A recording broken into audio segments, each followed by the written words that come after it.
Aquí estamos. Y vamos a ver, entonces, vamos a analizar el texto. Algo bien importante que nosotros siempre tenemos que buscar cuando estamos estudiando la Biblia, esa fue una de las cosas que más nos inculcaron a nosotros cuando nos estaban enseñando la hermenéutica, es que sobre todas las cosas dentro del texto usted tiene que buscar una cosa sobre todo, y es ¿qué quiso decir el escritor? ¿Qué fue lo que el escritor quiso transmitir a su audiencia? Cuando nosotros leemos la Biblia, ¿qué fue qué significa la palabra? Pero ¿qué quiso decir él con eso? Por eso es que es importante mantener todo en contexto. Vamos a ver qué es lo que nos dice la Biblia y esto no va a ser rápido porque yo no creo no creo que sea una cosa que de verdad necesite hacerse de una manera tan rápida. Vamos a buscar aquí. ¿Qué tenemos aquí? Aquí tenemos el capítulo en cuestión. Vamos a empezar a leer desde el versículo 1 y estoy en Hebreos 10, versículo 1. Y dice, pues la ley, bueno, vamos a empezar a leerlo. Pues ya que la ley solo tiene la sombra de los bienes futuros y no forma misma de las cosas, nunca puede, por los mismos sacrificios que ellos ofrecen continuamente, año tras año, hacer perfecto a los que se acercan. ¿Qué nos dice ese primer verso? Que la ley es sombra de los bienes futuros y eso incluye los sacrificios. Y por ser sombra, no es posible que esos sacrificios logren el propósito de perfeccionar a los que se acercan o a los que hacen los sacrificios o a los pecadores. En otras palabras, en palabras llanas y sencillas.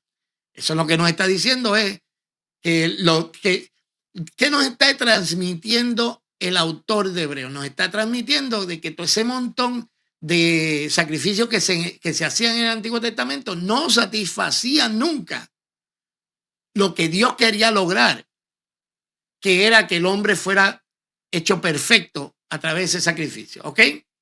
Y que pudiera entrar en buenos términos con Dios nuevamente. ¿Qué sigue diciéndonos el verso? El texto dice, de otra manera, no habría cesado de ofrecerse, ya que no, él hace una pregunta.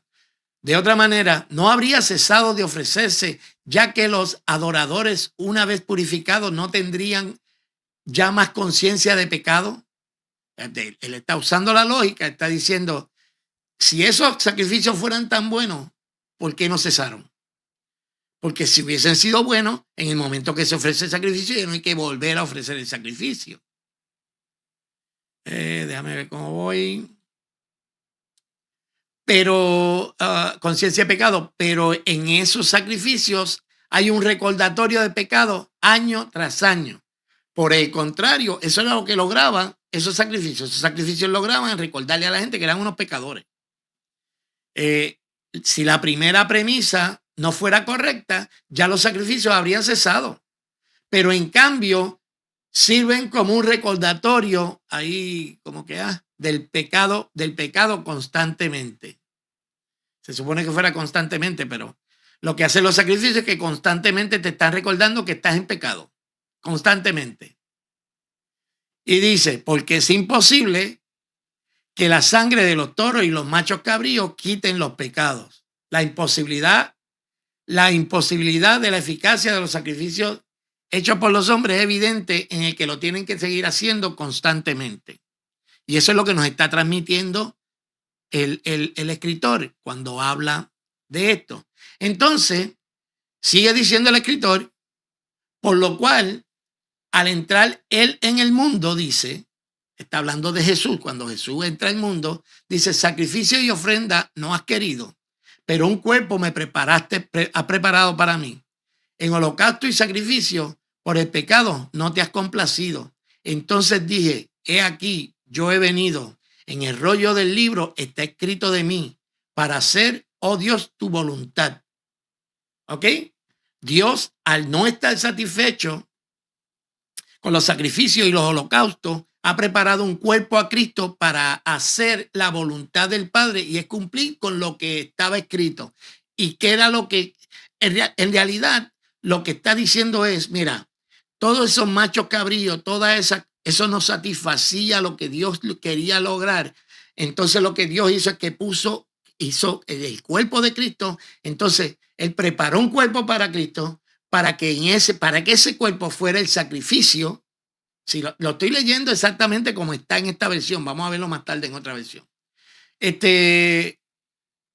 Y en el cuerpo de Cristo, o sea, le preparó un cuerpo a Cristo para hacer la voluntad del Padre y cumplir con lo que estaba escrito. ¿Ok? Y sigue diciendo el escritor, habiendo dicho arriba, sacrificio, ofrenda y holocausto, y sacrificios y ofrendas y holocaustos, y sacrificios por el pecado, no has querido, ni en ellos te has complacido, los cuales se ofrecían bajo la ley. Entonces dijo, he aquí, yo he venido para hacer tu voluntad. Él quita lo primero para establecer lo segundo. La llegada de Cristo elimina lo primero, que son los sacrificios, ofrendas, holocaustos y sacrificios por el pecado, y es reemplazado por lo segundo. Y aquí dice que es lo segundo.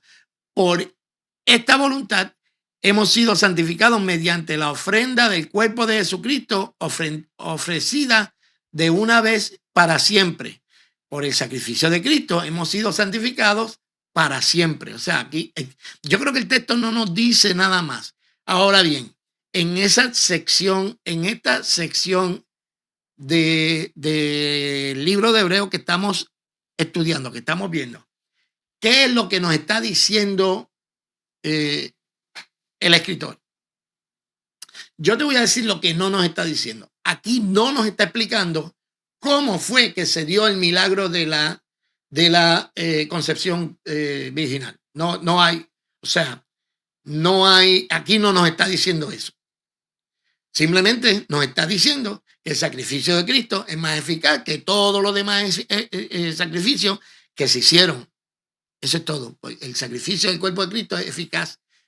Es mejor, es mayor, es eficaz porque es una vez para siempre y no se tiene que volver a hacer el sacrificio, y nos está presentando que todo lo que la ley exigía como sacrificio en Cristo queda nulo porque el sacrificio de Cristo es mejor, es superior y satisface la voluntad de Dios. ¿Ok? Eso es lo que dice el verso. A ver, el verso no nos quiere detallar. La intención del escritor bíblico no es detallarnos cómo fue que Cristo llegó al mundo. Decir que esto prueba, como dice nuestro queridísimo amigo, el profesor Daniel Hernández, decir que esto prueba que el cuerpo de Cristo estaba preparado en algún lugar, no es correcto, porque esa no es la idea que da el texto. El escritor tenía una cosa en mente, no tenía en mente, lo que él tenía en mente era presentar el sacrificio de Cristo como mejor y superior y como suficiente para el pecado del ser humano. ¿Entiendes? La intención del escritor nunca se puede desprender de aquí, que es, déjame enseñarle a la gente cómo fue que Cristo vino al mundo. ¿Ok? Ahora bien, volvamos de nuevo acá. Porque aquí entonces vemos que cuando se están hablando de esos versos,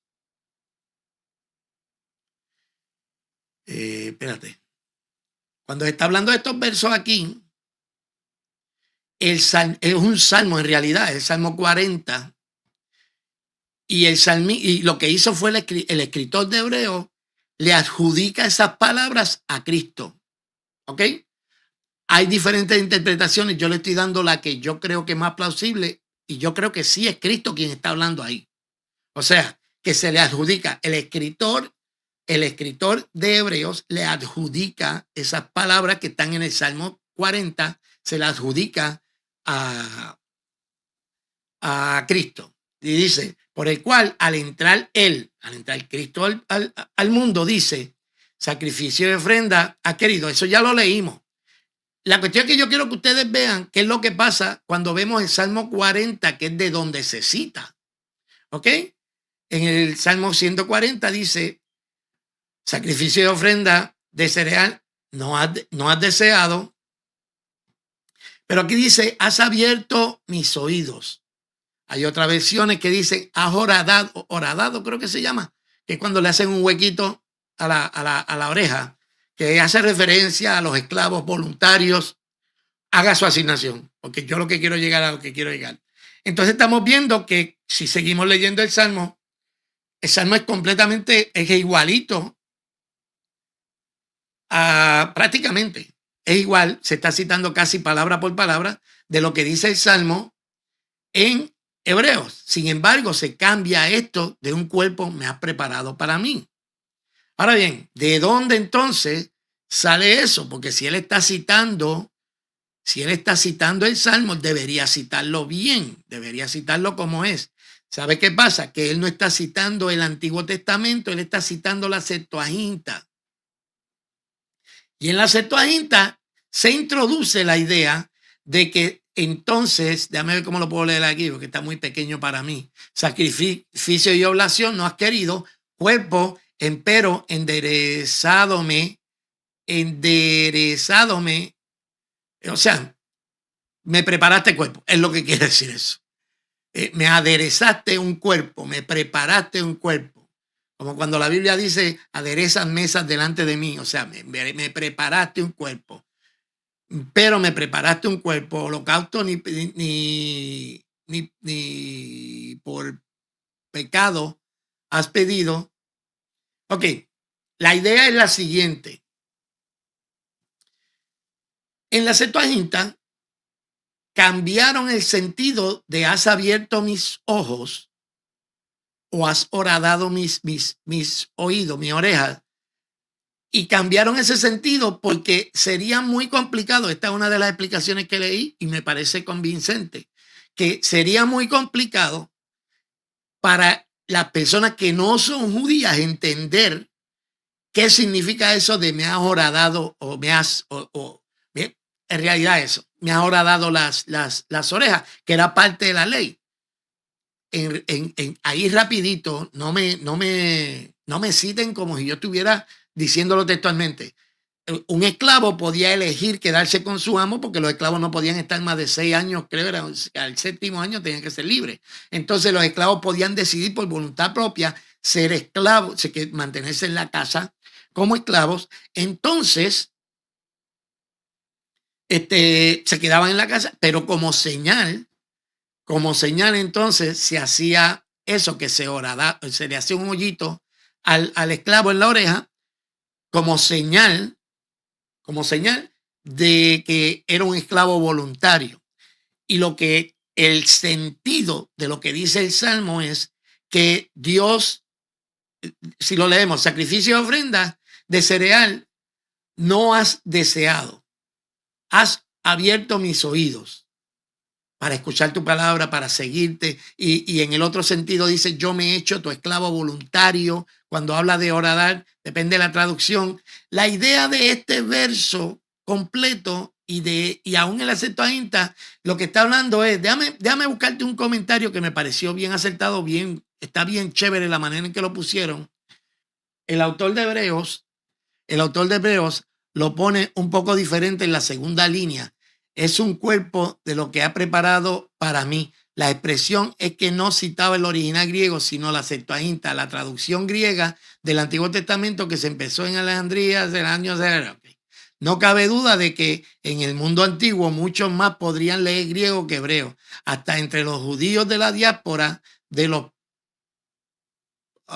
los que parece haber sido el autor de Hebreos.